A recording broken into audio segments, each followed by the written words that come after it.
Hey, what's up, everyone? This is Kanal with Black Man Travels. Just want to give you guys a rundown to my trip to Cape Town, South Africa. After spending 10 days in Johannesburg, decided to catch a flight to Cape Town, which was about a 45-minute flight. Here, I was able to spend 5 days and really got a whole different vibe and experience compared to what I experienced in Johannesburg. Cape Town is definitely an awesome area. It's more of a beach city, beach town feel to it. This is where I stayed at this particular Airbnb, which featured a 1 bedroom and 1.5 bathroom. I only paid $54 for this, with this amazing view of the Lionhead and Tabletop Mountain. Yes, the bed was king size. One of the coolest thing about this place is that I actually was 1 block away from Long Street. Long Street is where all the bars and restaurants are, and also I was not too far from the museums, a lot of the culture scene, but everything I needed was literally walking distance for me, where I didn't need to have a car. Like, I didn't really need to rely on Uber or a taxi while I was in Cape Town, so that was a great experience. And also too, this place offers security and endorsement. I started my night here and at a restaurant which they play live music. And as I said before in my Johannesburg videos, that South Africans, they're really big on the house music scene. They do have a hip hop scene, a reggae scene, but also they have a live band scene. So that was kind of cool. The coolest thing about Cape Town, to be honest, is their daytime activities. There's so much you could do during the day, places to go, things to see, a lot of outdoorsy activities. So if you're gonna go there, definitely bring your walking sneakers on and prepare to just explore during the day. There's so much to see. I mean, this is definitely a place you don't want to just stay in the house and just sleep in all day and go out and party all night. You definitely want to like go out and take it all in, because there's so much things to do and see in the city of Cape Town. So here I was actually at the Tabletop Mountain. We actually took a cable ride up. I didn't want to climb it, so took a cable ride. Paid about what, $5, I believe, and I was able to go up there and see an amazing view of Cape Town. And this is not a plain view. This is actually on top of the mountain. So when you're on top of this mountain, you could actually see most of most of Cape Town from each side. So you can see it from the east and from the west. So after spending a couple hours up there, decided to catch a bus ride to the Camp Creek area. And this is where a lot of the beaches are, and also a lot of the luxury homes and the restaurants and bars. This is where a lot of the beach parties normally happens, in this particular area called Camp Creek. One thing to keep in mind, guys, the water is freaking cold. I don't know why, but it's cold. But as I said, Camp Creek, here you can see all the luxury vehicles such as Mercedes, Range Rovers, BMWs, all type of exotic cars, but also a lot of the upper class and foreign travelers do tend to come to Cape Town and stay in this particular area. So hence why this area tends to be more upkeep and more things to do and see while in the area. And as I said before, just Cape Town is just so much beautiful area to see, and it's just the place to be in South Africa, to be honest. But after a couple of days, decided to branch out. Went to this one beach that I saw a brochure on, and I was like, yo, I need to go here. So I found it, and as I was walking around taking pictures, a school was there with a group of kids. And I guess during that time I was there around Christmas. So they were looking for someone to play Father Christmas, which is the equivalent of Santa Claus. So I volunteered to play Mr. Father Christmas, and this is where I literally will dress up as Santa Claus. And keep in mind, guys, it was kind of warm, but it was a great experience. I had the opportunity to play Father Christmas, understand what Father Christmas is to South Africans, but also just play a role in giving gifts and pass some meals out to some of these kids. And I actually had the opportunity to play some of their games.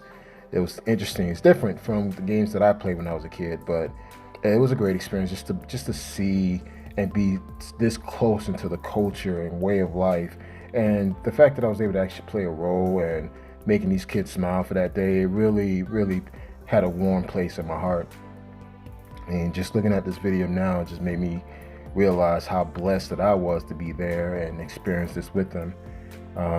At times, I know a lot of my travels, I tend to focus on partying and having a great time and, just, wilding out. But sometimes stuff like this, you would never forget, because this is what, you totally unexpected. This was totally unexpected when I decided to play this role and participate and understand how they view Christmas and understand more about the different tribes of South Africans, and even the racial issues between the coloreds and the Afrikaans and the Africans and the Boers. There's so much that goes into it, but this definitely gave me a warm feeling after I left this day. It was just like, it was really cool. Great experience.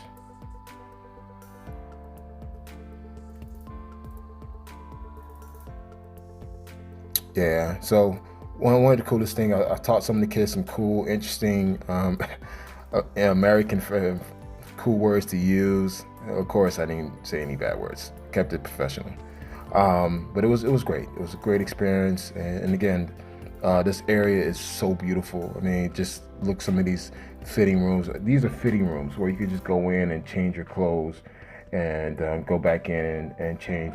You don't rent those out, so it's open to the public. So you just go in and change and get out. This is where I was saying my goodbye to the kids. I was saying high five, high five. Everybody come shake my hand. Everyone just wanted to just give me a high five. And it was just, oh man, a great experience. Awesome, awesome experience. I truly will never ever forget this. Thank you. So I'm back in the city. I was walking around and I came across this protest. And one of the coolest things about, I guess, how African protests, they actually sing, and they were actually singing while they were protesting. And this is the tail end of the protest. And they're walking along Long Street. And as I said before, Long Street's where a lot of the bars and restaurants and clubs are. But at nighttime, this place is super crowded with like young folks. But during the day, it's kind of empty because it's more of a working scene. But overall, it was great to see this and see the everyday fight these people actually have to go through to get some of the rights that they're looking for, or even opportunities. So now I decided, hey, let me go hit up another beach. And as I said before, Cape Town is known for a lot of different beaches. And one of the beaches that I heard so much about was called Boulder Beach. Boulder Beach is where the penguins are. And these penguins are actually big. They don't look big on the video, but actually you get close, they're kind of big and they smell. So I didn't want to stay too close to them. But it was a great area to see and just experience and just take a lot of amazing pictures of these boulders. These boulders are huge. And as I said before, South Africans are very festive. They love to sing and dance. So you see a lot of street performance wherever you go, and a lot of it tend to be like groups, like big groups, even grown men singing and dancing to their tribal music. And one interesting thing is that South Africans, I'm not sure if I say this in the Johannesburg videos, that when they speak, they actually have a clicking sound when they speak. So when you listen, it kind of makes me smile whenever I hear them. Even when the guys do it, I smile. It's just kind of cute. But overall, it was just a great experience. I think, if you're gonna ever visit South Africa and you're in Johannesburg, make a pit stop in Cape Town. You could catch a cheap flight. Cost you about $45 to $80 to catch a flight to Cape Town. And as I said before, Cape Town, they know how to party. But Johannesburg have a stronger partying scene. But you can still go out there and still get it in with the locals. And they dance, man. They dance. So that's something I really loved and I really enjoy. So great times. And I'll never forget the people that I've met, the impact that I've made. And it was just a great overall awesome experience. That's it. If you like this video, please feel free to comment. If you have any questions, feel free to reach out to me and I will respond back to all your questions. And hope you guys get the opportunity to really experience South Africa and visit Johannesburg and Cape Town. There's a lot to see and do in these countries. So if you like it, please subscribe, comment, and talk to you soon. Bye.